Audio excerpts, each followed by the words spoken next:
From two different theme parks that are home to some of the best roller coasters in Europe, through to a spectacular water park, fantastic live entertainment, and 6 different on-site hotels, PortAventura World, which is located in the Costa Dorada in Spain, is one of the best theme park resorts in Europe. It's also the perfect place to combine a classic beach holiday with a theme park trip all together in one, and I'll be talking all about that in this video. But how do you plan a trip to PortAventura World? How are you going to get there? Where are you going to stay? And where's the best place to buy theme park tickets from? I'm going to be covering all of that in this video. Welcome to the Theme Park Worldwide Travel Guide for PortAventura World.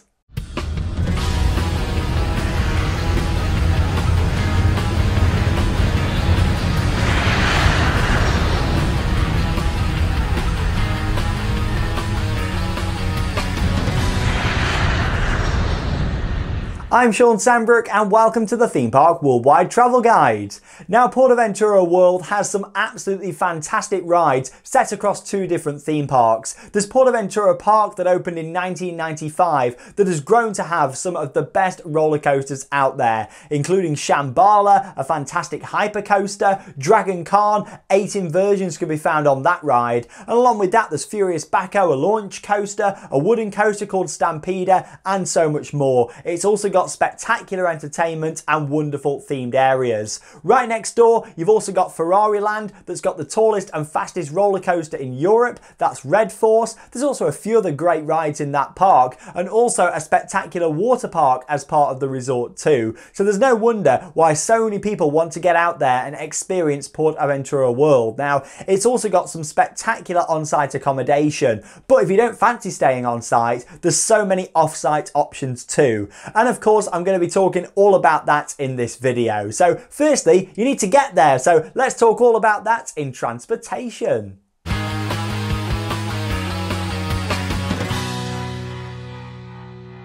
Now, over the years, I've made many trips down to PortAventura World and had an absolutely fantastic time. Now, when it comes to getting there, usually most people will fly into Spain. You could drive if you wanted here from the UK, but it'd take you quite a long time. Definitely recommend flying. And you've got a couple of different airport options that I've found the best over the years. Firstly, you've got Reus Airport, which is actually the closest to the park. In fact, it's only about 15-minute drive away. Now, in terms of who flies there, lots of different operators, British Airways, Ryanair, Jet2, TUI, quite a few different operators from the UK fly there to Reus Airport. Now, it's not a big place, it's a tiny airport, but that actually works to its advantage as well. There's no long waits when you arrive there, having to wait for vehicles to bring the steps over and unload you and all that kind of stuff. With it being such a small place, the straight there, normally it doesn't take long for bags. You're out at the airport terminal straight away, and then off you go, making your way down to the park. Now, from the UK,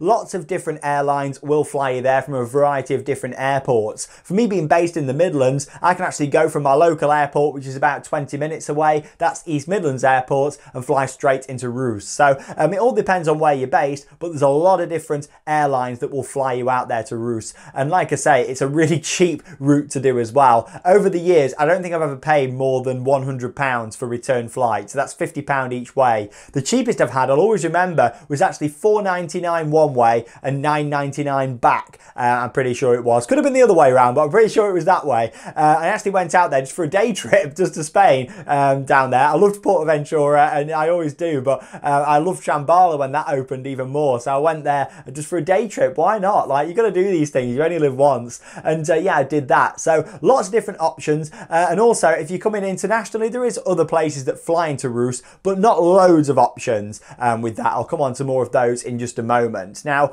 say you do that route and you're flying there into Reus Airport, how are you going to get from there to PortAventura, or at least the local area around there if you're going to be staying locally to the park? Again, that'll come more under accommodation, but the best option I've always found is actually by getting a planner bus. Now, planner bus is the local bus operator, which is absolutely fantastic, really reliable. If you're walking anywhere around that area, you'll notice these buses everywhere. The white buses with all blue writing on.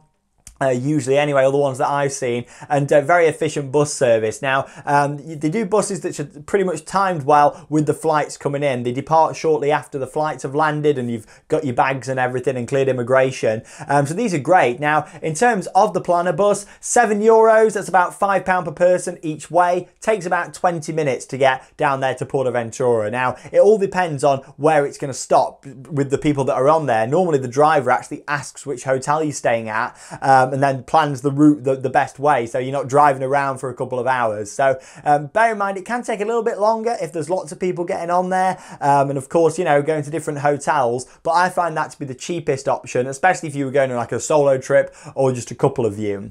If there's going to be you know, more of a few of you, at least 3 or 4 of you, then I'd definitely recommend taking a taxi. It's about 15 minutes from Roos Airport to PortAventura. It'll cost you about €30, so about £25 with the current exchange rate, maybe slightly more. But yeah, that's also the quickest option, the easiest. You haven't got to mess about going to other hotels first. It'll take you straight to your destination. And to go to anywhere around the PortAventura area, it's around €30. That was the last time I did it, so maybe there's a slight increase on that now, but in general that seems to be the rate to get down there. So there are your kind of best options with that. The bus is so easy, it's literally right outside, you can't miss it.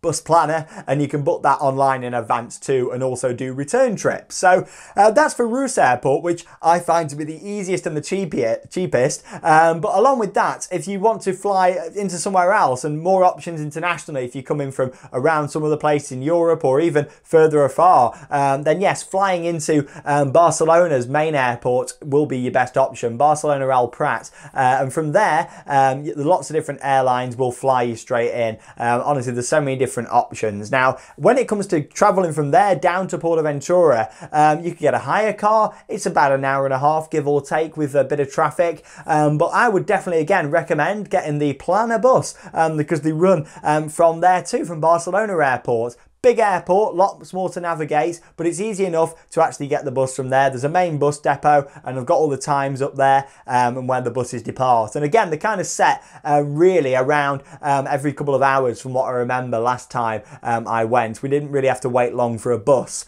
But yeah, with this, in terms of the prices for that, it'll cost you about €17. That's £14, give or take, each way for that. And there's also return tickets available. So that's another option that you can get, and that again will take you to PortAventura and the area surrounding that. And I keep saying the area surrounding it because a lot of people that go to PortAventura don't actually stay at the resort, and I'm going to go on to that in just a couple of minutes in the next segment. But yeah, you know, that's an option. Something else you could do is actually take the train. Now, it's not a direct train from the airport, but Barcelona down to PortAventura and them areas around it. However, you will have to go into Barcelona and then get a connecting train back out. However, it is an option. I've actually done that before, and also if you want to do a bit of sightseeing around Barcelona, that is something that you can do as well and take that into account, either on your way there or way back. If you do maybe 3 days PortAventura, stick a day on to go sightseeing in Barcelona. It's a beautiful city, I definitely recommend it. So yeah, that's another option if you do that. But yeah, they're the 2 main airports really. Again, there's other options, but I find them to be the easiest, the cheapest, and also the closest. But if you can, I'd recommend getting flights to Roos. It's just so much easier, so much closer, and in fact when you're landing on the runway,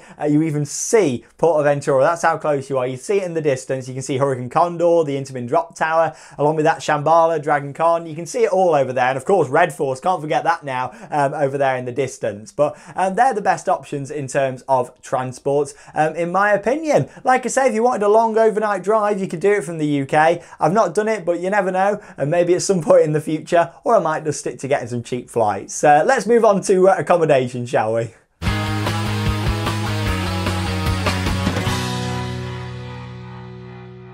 So far then in this video, I spoke quite a lot about the surrounding area, so let me just talk all about that and by exactly what I mean.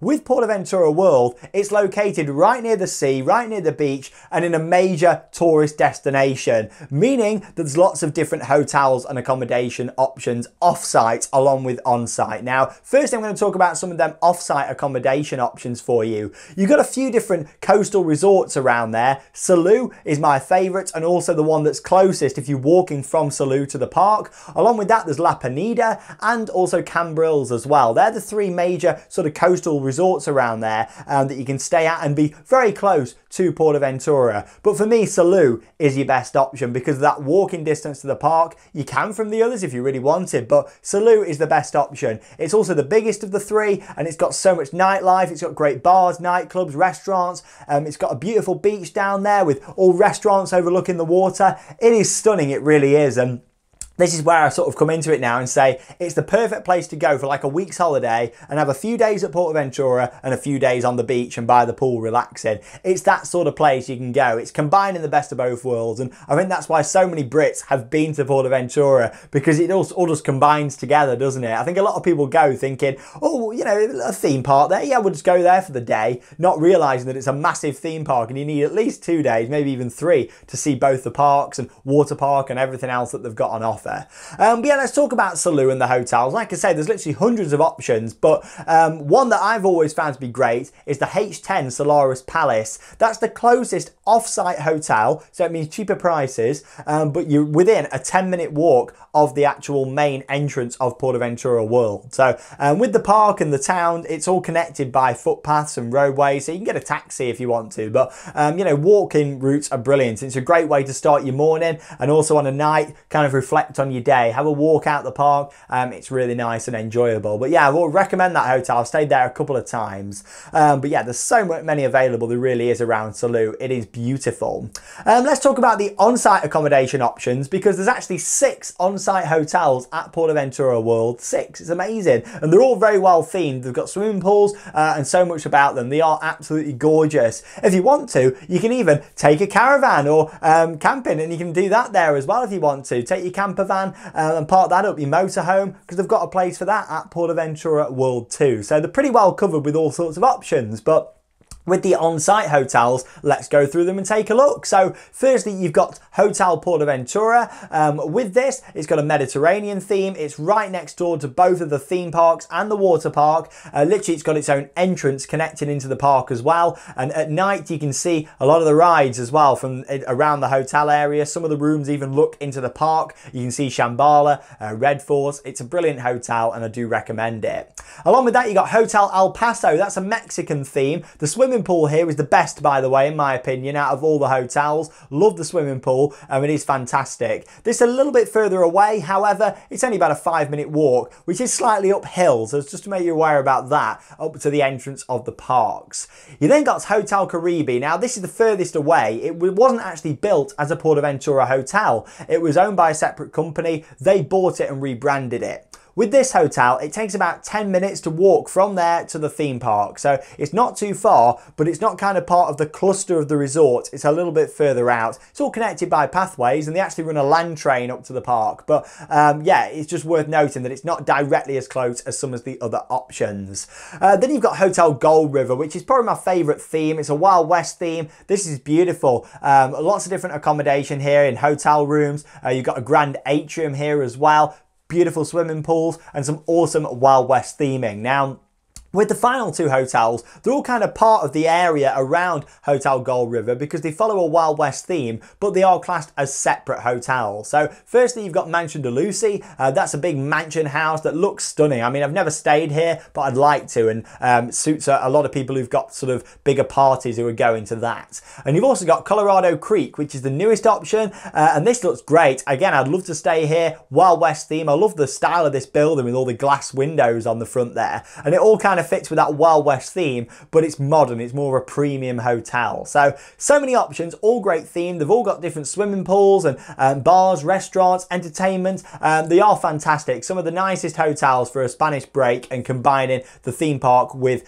going down there to the beach. But for me, if you want to combine the two, the best option probably will be Caribe because, like I say, that's a bit further from the park, but it's kind of in the middle. I wouldn't say halfway in between. It's still close to the park, but it's kind of, you know, closer to Salou than the other one. So if you want the nightlife and enjoy all that, you can do that and then walk back to your hotel within about 10-15 minutes. So yeah, that's a great option. But really, the park and the town centre of Salou takes about 20 minutes to walk between. In Salou, there's all sorts, like I say, and down there they've got a lot of different shops that you can buy bits for and take to the park. I've done that before, and of course it can save costs in the park, can't it, doing that? So that is another great option. But lots of fantastic things available when it comes to staying at PortAventura and in the nearby area. I also just want to mention about hotel roulette. This is something what they do at PortAventura, and this is brilliant. Basically, you can pick the roulette and you don't know which hotel you're going to be staying at until I think it's a few days before they email you and they tell you where you're going to be staying. So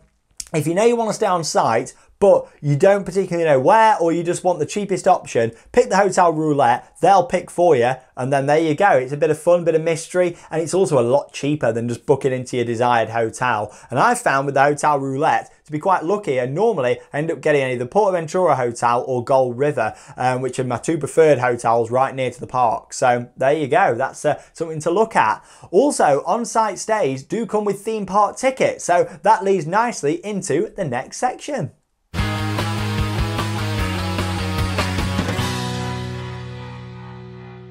So when it comes to theme park tickets, staying on site in an official resort hotel at PortAventura World can be the best and cheapest option. Now, like I say, most of the time you are getting theme park tickets included. As far as I'm aware, it is standard, but it's definitely worth checking when you're booking your break just to make sure that you definitely are getting them theme park tickets included. Now also, they also include your arrival day and departure day. So if you're staying for one night, you're getting 2 days access to the parks, which is brilliant. Along with that, you also want to check to make sure you're getting Ferrari Land and how many days you get. I know on occasions they've actually done it where you get as many days as you want in PortAventura Park, but with Ferrari Land you can only go once or maybe twice, so that is definitely worth checking. But honestly, staying on site can be the best option. By the time you've added up an off-site hotel, then added your theme park tickets, then put in the effort of walking to the park every day or a taxi, it can be best just to stay on site. So that is my preferred option, and I definitely recommend that when visiting PortAventura World. But it all depends on the time of year. School holidays, it's going to be more expensive and you're probably cheaper staying off site. But yeah, it all depends on if you're going as a family, for a solo trip, or couples. It all depends on when you can go. But yeah, that's what I'd normally recommend. But yeah, definitely with your theme park tickets, staying on site usually works out to be the best option.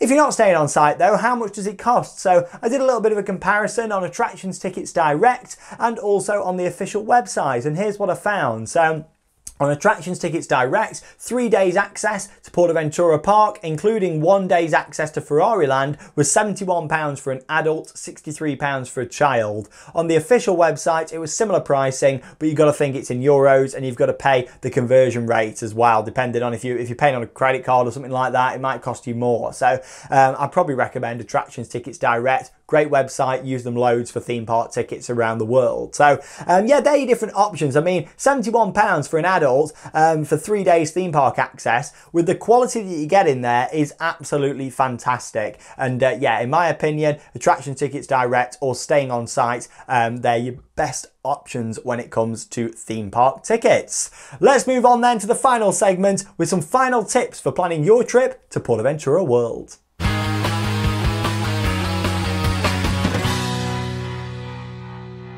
So yes, here's some final tips for your trip. Now, I just want to say that operations at PortAventura can be pretty bad. Sometimes rides are only running one train, there can be big queues. So now I don't normally say this because I'm not a fan of fast pass, express passes. I don't like paid fast track at all, but at PortAventura, it's probably the only park in the world where, and Fuji-Q actually in Japan, but other than that, it's the only park that I recommend in Europe anyway, where you definitely need some fast track, especially on a weekend or the busier days. On a really quiet day, you'll be fine, but on the busier days and weekends, definitely it is worth getting the express passes. And also, if you want to ride the front row on some of their big coasters, you need the express passes. You actually need the express pass gold, as you can't ride the front row unless there's literally nobody waiting there. So that is definitely worth thinking of. If you want to have at least one front row ride on Shambhala, Furious Baco, you'd be pretty lucky if you get a front row without an express pass. So don't agree with the system at all. Don't agree with paid fast track, but unfortunately to fully enjoy PortAventura you do kind of need it. They also do unlimited fast track for your stay if you're staying in their official hotels. Now when I last stayed there, it wasn't that expensive at all. I think it was about 70 euros for your stay. If it was there for a week's long fast track for 70 euros was great, but of course that's probably changed now. That was a few years ago, but definitely worth speaking with PortAventura if you're going to be staying on site. Along with that then, as I've already mentioned really, Salou is fantastic, the beaches around there, but also Cambrils and La Penida, brilliant beaches to go to, but definitely Salou, the nightlife, nightclubs, pubs, bars, everything down there, it is brilliant for a night out. And yeah, of course you can combine that theme park trip with a holiday, or just a family holiday too if you wanted. There's some really nice just family restaurants, and then of course a nice stroll along the beach on the evenings. Everything you want, you can pick and choose from really around that area, which is fantastic. So don't miss Salou. And like I say, possibly a day trip, you can get the train down into Barcelona and have an absolutely fantastic day down there.